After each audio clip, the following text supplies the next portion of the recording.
जारी है और ये खबर बलूचिस्तान से आ रही है। बलूचिस्तान से इस वक्त बड़ी खबर, पाकिस्तान की कई चौकी वहां तबाह हो चुकी हैं बलूचिस्तान में, यानी यहां भी भारतीय सेना ने जंग छेड़ दी है। बलूचिस्तान में कई पाकिस्तानी चौकियों को तबाह कर दिया गया है। पाकिस्तान का ये वो इलाका है जहां पाकिस्तान के खिलाफ सबसे ज्यादा आवाज उठती रही है। बलूचिस्तान में पाकिस्तानी सेना को लोग देखना तक पसंद नहीं करते और वहां इस वक्त भारत ने पाकिस्तान की कई चौकी को तबाह कर दिया है। तो लाहौर में, इस्लामाबाद में, पेशावर में, आपको बलूचिस्तान में, इन तमाम जगहों पर एक जैसे हालात बन गए हैं और धमाके इतने हुए हैं। पेशावर में ही सिर्फ कहा जा रहा है कि लगभग 20 धमाके हुए हैं अलग अलग जगहों पर। और बलूचिस्तान में जाहिर तौर पर पाकिस्तान के लिए सबसे बड़ी चुनौती है, क्योंकि बलूचिस्तान में पाकिस्तान के विरोध में सबसे ज्यादा आवाज उठने वाली वो जगह है। कहें तो विद्रोह होता है पाकिस्तान की आर्मी के खिलाफ, पाकिस्तान की सरकार के खिलाफ। और आज दिन में भी यह खबर आई थी कि वहां पर पाकिस्तानी झंडे हटा दिए गए और बलूचिस्तान का अपना झंडा वहां लगा दिया गया। तो ये इस वक्त की सबसे बड़ी और महत्वपूर्ण खबर इसलिए कि बलूचिस्तान पाकिस्तान के लिए एक बड़ी चुनौती है और उसी बलूचिस्तान में इस वक्त पाकिस्तान के खिलाफ कार्रवाई हो रही है। बहुत बड़ी कार्रवाई हो रही है। पाकिस्तान की कई चौकियों को तबाह कर दिया गया है, उन्हें ध्वस्त कर दिया गया है और बलोचों ने भी कई पाकिस्तानी सैनिकों को मार गिराया है। कराची से खबर, एक के बाद एक 12 धमाके हुए हैं कराची में। ये कराची से खबर आ रही है, 12 धमाके कुल हो चुके हैं कराची के भीतर, 20 धमाके पेशावर में हुए हैं। तो कोई भी इलाका, पाकिस्तान के बड़े जितने शहर हैं, वहां पर इस वक्त भारतीय सेना ने कहर बरपाया है और यह बहुत जरूरी था पाकिस्तान के लिए, क्योंकि पाकिस्तान समझने को तैयार नहीं है, सबक सीखने को तैयार नहीं है। तो इस बार भारत ने भी ठान लिया है कि ऐसा सबक, इतना बड़ा इनको झटका देना है, ऐसी चोट पहुंचानी है कि फिर पाकिस्तान कभी इस बात को भूल ना सके। तो ये इस वक्त की तस्वीरें हैं। बलूचिस्तान के बारे में मेजर अभिमन्यु आपसे बात करना चाहूंगा। ये एक बहुत बड़ा संकट है पाकिस्तान के लिए, जो पाकिस्तान अब तक दबाता आ रहा था, लेकिन इस वक्त भारत की सेना जो कार्रवाई कर रही है, वहां बलोचों को मौका मिल गया है, वो पाकिस्तानी सेना को मार रहे हैं। हमेशा एक औजार की तरह प्रयोग करता रहा, जबकि उनका आंतरिक एक विषय रहा है शुरू से बलूचिस्तान। और दोनों फ्रंट्स पे अब पाकिस्तान जब अपने आप को फंसा हुआ महसूस करेगा, और देखिए हर प्रकार की चीज है, बलूच भी इस मौके का फायदा इसलिए उठाना चाहेंगे क्योंकि पाकिस्तान ने जिस प्रकार से उन्हें आज तक उनका प्रयोग किया, उनको ट्रीट किया है, उनके लिए भी ये एक मौके की तलाश है। क्योंकि जिस प्रकार से चंद लोगों ने पाकिस्तान को इस चीज में धकेला है, बलूच लोगों के लिए भी ये एक माध्यम है अपनी बात को कहने का। और वो ये एक सोच की ताकतें हैं जो कि लोकतंत्र में विश्वास रखते हैं। इस प्रकार के तानाशाही रवैये से जो इतने समय से लोग दबे रहे हैं, अपने आप को फंसा महसूस कर रहे थे, इस स्थिति में वो अपनी बात रखने में अगर सक्षम है तो ये एक कूटनीतिक फैसला उनकी तरफ से भी हो सकता है। और जैसे कि आप देखेंगे कि जो ये एक डाइवर्जन भी है, ये डाइवर्जन इसलिए है क्योंकि बलूच अपनी बात को बहुत लंबे समय से रखते रहे हैं अंतरराष्ट्रीय स्तर पर भी, लेकिन हमेशा उनकी आवाज इसलिए दबा दी गई क्योंकि पाकिस्तान एक ज्योग्राफिकल इस प्रकार से अपने आप को स्थापित कर पा रहा है कि वो कुछ लोगों के लिए इंपॉर्टेंट है जी। तो इस बार अगर मौका मिला है तो आप देखेंगे कि आने वाले समय में, अभी तो ये उनका इंटरनल इशू है जो उभर के आ रहे हैं, आपको ऐसे ऐसे बहुत सारी सूचनाएं मिलेंगी कि जहां पे पाकिस्तान अपने आप को असहज पाएगा और उनको वापस अपनी उसी स्थिति में लौटना पड़ेगा। हाँ, लेकिन ये कहा तो ये तक जा रहा है कि एक मतलब बिल्कुल बांग्लादेश वाला इतिहास दोहराने की स्थिति में है पाकिस्तान वहां भी, क्योंकि और भारत के लिए रणनीतिक तौर पर देखें तो शायद भारत भी ये चाह रहा है कि भारत के पाकिस्तान जिस तरीके की स्थिति में है टूट जाए, बलूचिस्तान अलग हो जाए, ये अगर तो भारत के लिए तो बेहतर ही है। वो मैंने आपके संज्ञान में डाला, बलूच का तो अभी भी उनका एक इंटरनल इशू है। इसके साथ साथ आप देखेंगे कि जिसको ये आजाद कश्मीर की संज्ञा देते हैं, पाकिस्तान ऑक्यूपाइड कश्मीर जो है, आप इस एरिया को भी आप कुछ समय में अगर ऐसा ही चलता रहा तो इंडिया में मर्ज होते हुए देखेंगे। जी, ये आजाद कश्मीर यानी ये पीओके की आप बात कर रहे हैं?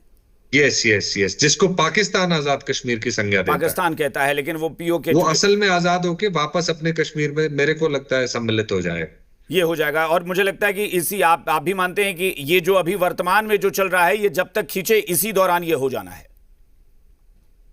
क्योंकि इससे बेहतर बार बार तैयारी करके पाकिस्तान जैसे छोटे से और नापाक इरादे वाले देश को बार बार जवाब देने से बेहतर है इस बार इस चीज को समेट के भारत, मेरे को लगता है जिस प्रकार का टेम्परामेंट भारत का पिछले कुछ समय में रहा है इन चीजों के प्रति, ऐसा बिल्कुल पॉसिबल है।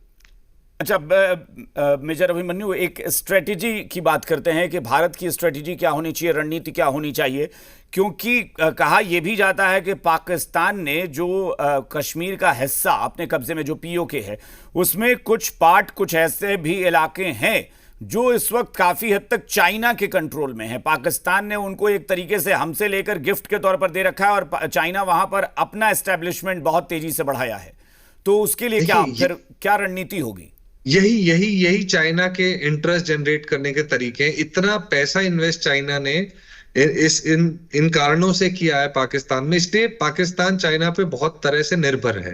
लेकिन आप बहुत सा ऐसा क्षेत्र देखेंगे जिसको पाकिस्तान ऑक्युपाइड कश्मीर का क्षेत्र है, जो जम्मू बेल्ट से ऊपर जाते जाते पीर पंजाल के नीचे साइड तक जो आपको दिखेगा, देखिए 3 पोर्शन में है ये। आप एक गिलगिट एरिया है, एक अक्साई चीन है और एक जम्मू के पास लगता जो एरिया है। आप देखेंगे कि जो स्पेसिफिकली कुछ एरिया जो है, जो कि, और जिस प्रकार से आवाम का रवैया पिछले कुछ दिनों में रहा है, बहुत सारे ऐसे विजुअल्स आए हैं लाहौर की मस्जिदों से और आम जनता से, वो इस प्रकार के पाकिस्तान के रवैये से बहुत निराश है।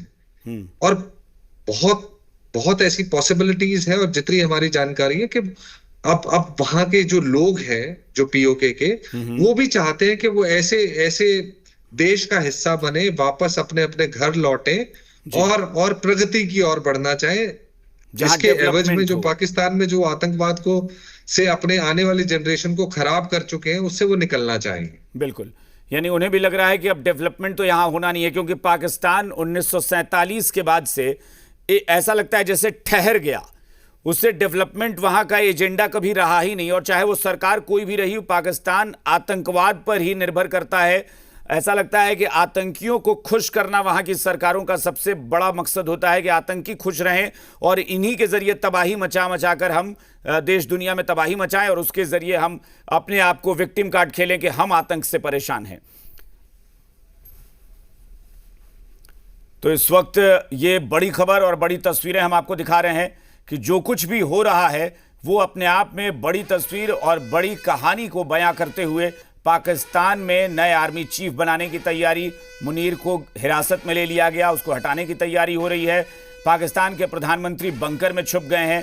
पाकिस्तान के 6 विमान मार गिराए भारतीय एयर डिफेंस सिस्टम ने, और पाकिस्तान के तमाम इलाकों पर हमला बोल दिया गया है, तमाम शहरों पर हमला बोला गया है भारत की तरफ से।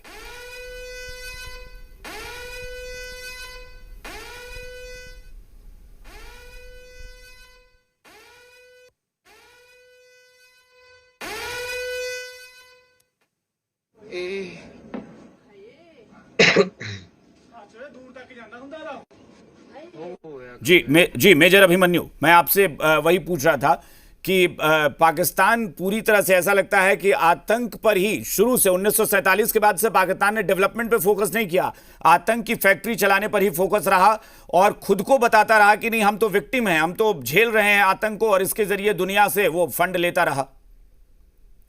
देखिए बहुत सारे 1958, 1977, 1999 में जो सैन्य तख्ता पलट का जो एक तौर तरीका रहा है पाकिस्तान में सेना का वापस पावर में आने का, और पिछले कुछ समय में इमरान खान की जो सरकार थी 18 से 22 तक जो चली, सेना के समर्थन जिसको प्राप्त था, लेकिन बाद में फिर वो चीज बिगड़ गई क्योंकि सेना अपना कंट्रोल दोबारा से रिवाइव करना चाहती है। सेना इस प्रकार की स्थिति में नहीं जाना चाहती, लेकिन सेना को बिल्कुल भी अंदाजा नहीं था कि मुनीर जैसे शरारती लोगों की सोच से वो इस स्थिति में आ जाएंगे कि वो अपना वजूद खोने की स्थिति पैदा कर लेंगे। और आप देखेंगे कि इतना इंटरवेंशन रहा है उन संगठनों का, उन लोगों का, जो कि सिर्फ अपनी प्रेजेंस को शो करने के लिए राष्ट्र को द्वितीय पंक्ति में ले गए। और पाकिस्तान इस स्थिति में अपने आप को पा रहा है, जिसमें सेना एक अलग स्तर पर, एक अलग भूमिका में खड़ी है। और देखिए, पॉलिटिकल लोगों की एक मजबूरी है जी पाकिस्तान में, क्योंकि वो जानते हैं, लेकिन वो इस प्रकार से अपने एकदम से अलग खड़े होकर सेना से अपने आप को कहीं पाते नहीं, क्योंकि उनको वो विरोधाभास उनको भविष्य में तंग कर सकता है। तो इस प्रकार की स्थिति में पाकिस्तान अपने आप को ले आएगा, ये किसी को भी इस तरह का कोई अपेक्षा या आइडिया नहीं था। बट यदि अब पाकिस्तान इस स्थिति में है, तो आप देखेंगे कि ये स्थिति बहुत लंबा पाकिस्तान शायद नहीं इसको झेल पाएगा, और इसको टालने के लिए हर भरसक प्रयास करेगा पाकिस्तान। और ऐसी सेना अध्यक्ष जैसी बदलने की और खबरें, इसकी पुष्टि होना हालांकि अभी बाकी है, लेकिन ऐसी और खबरें आपको आने वाले दिनों में सुनाई देंगी। अब पाकिस्तान पे यह है कि अमेरिका ने उधर से दबाव बनाया है। अमेरिका ने कहा है कि पाकिस्तान तुरंत पीछे हटे इस मसले पर। पाकिस्तान वहां पर अमेरिका को खुश करने के लिए कहेगा कि हमने आपकी बात मान ली, हम पीछे हट रहे हैं। लेकिन आपने कहा ना कि भारत शायद इन चीजों पर अब नहीं जाएगा, भारत अपने तरीके से अब इसको हैंडल करेगा। नहीं, देखिए, अब परिस्थितियां बिल्कुल अलग है। पाकिस्तान का अमेरिका से संबंध और भारत का अमेरिका से संबंध, दोनों में बहुत अंतर आया है पिछले कुछ समय में जी। भारत एक अलग प्रकार के दृष्टिकोण से, अलग प्रकार की शक्ति उभर के जो पिछले 10-15 साल में आया है।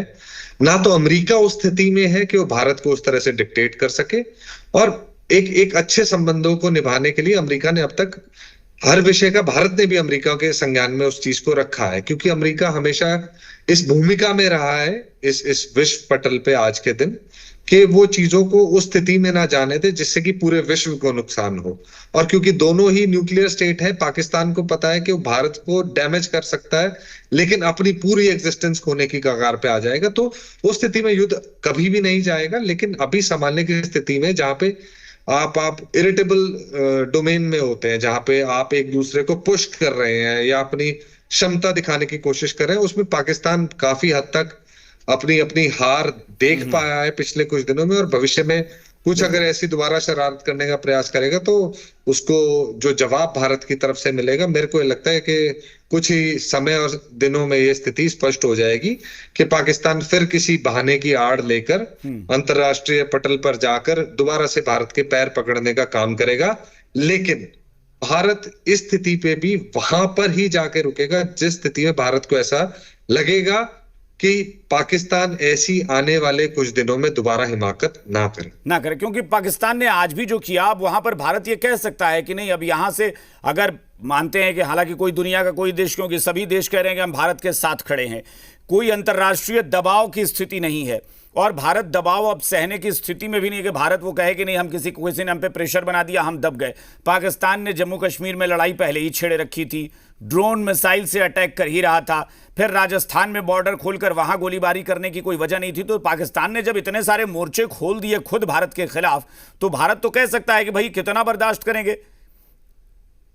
तो ये अब देखिए, अब वो पुराने जैसा समय नहीं रहे। अंतर्राष्ट्रीय स्तर पे हर जो प्रमुख राष्ट्र है वो उसके संज्ञान में चीजें हैं। और पाकिस्तान की एक यथास्थिति है जिससे सब वाकिफ हैं कि पाकिस्तान की राजनीति में सेना की भूमिका सिर्फ सुरक्षा तक सीमित नहीं है, बल्कि प्रत्यक्ष और अप्रत्यक्ष रूप से सत्ता और नीति के निर्धारण में अहम भूमिका निभाती है। तो जो कम्युनिकेशन है, जैसे भारत के स्तर पे अगर आप देखेंगे तो सरकार कम्युनिकेट करती है बाहर के राष्ट्रों से, बट पाकिस्तान के संदर्भ में ये कम्युनिकेशन डायरेक्ट है सेना के स्तर से।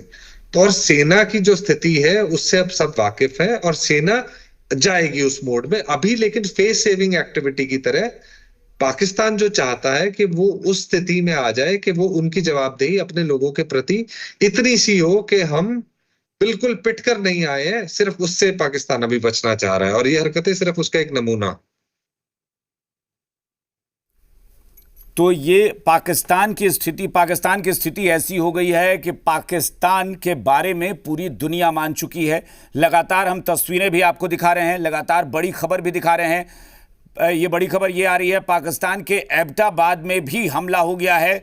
वहां पर भी भारतीय सेना ने हमला बोला है। एबटाबाद में, ये वो जगह है एबटाबाद जहां पर लादेन, ओसामा बिन लादेन, सबको याद होगा, वहां पर ही मारा गया था ओसामा बिन लादेन, और अमेरिका ने वहां पर मारा था एयर स्ट्राइक करके। तो ये वो जगह है जहां आतंक की